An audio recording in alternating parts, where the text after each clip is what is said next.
The Book of Mosiah, Chapter 5.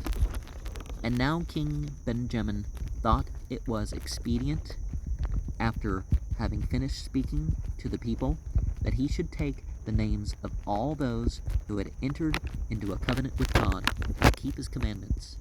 And it came to pass that there was not one soul, except it were little children, but what had entered into the covenant and had taken upon them the name of Christ. And again it came to pass that when King Benjamin had made an end of all these things, and had consecrated his son Mosiah to be a ruler and a king over his people,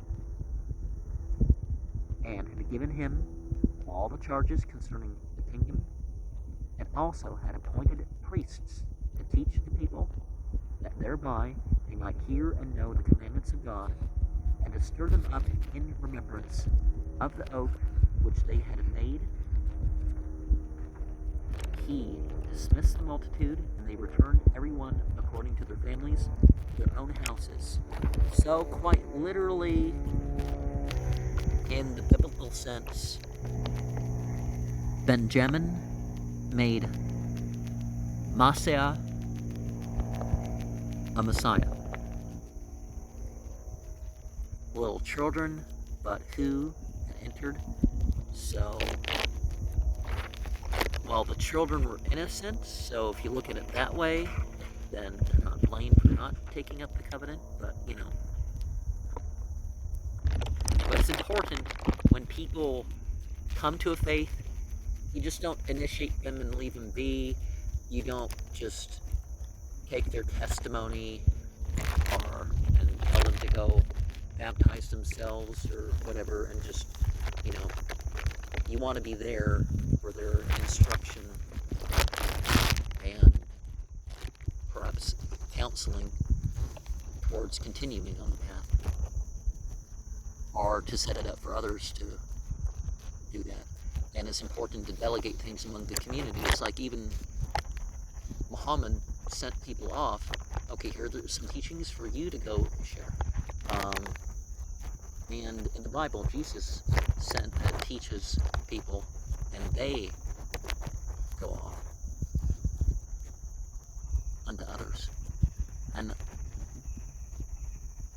Mosiah began to reign in his father's stead, and he began to reign in the 30th year of his age, making in the whole about 476 years from the time that Lehi left Jerusalem.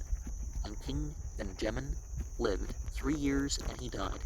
And it came to pass that King Mosiah did walk in the ways of the Lord, and did observe his judgments and his statutes, and did keep his commandments in all things whatsoever he commanded him. And 30 is a very particular age when it comes to religious leadership, although 40 is more commonly attributed as when an individual is called to be a prophet. But it's important that government is according to the religious principles. Not, their personal opinions and inflections of things are enforced upon the people.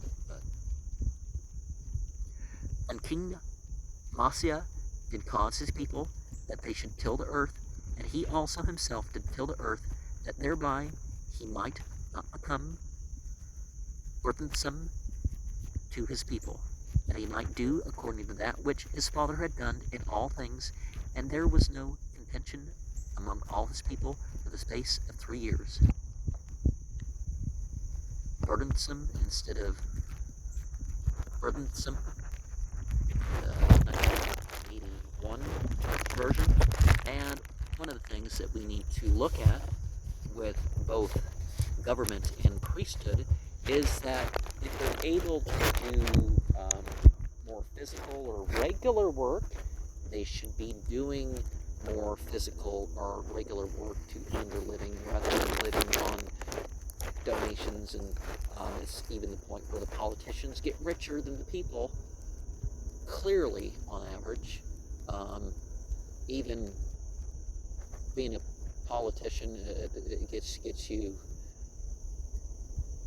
richer than 80% of the people. It's bad enough when it's better than most people, but 80, even 90 or so percent of the people, and it's like, that's not how it should work. One president in my country actually got poorer by billions of dollars.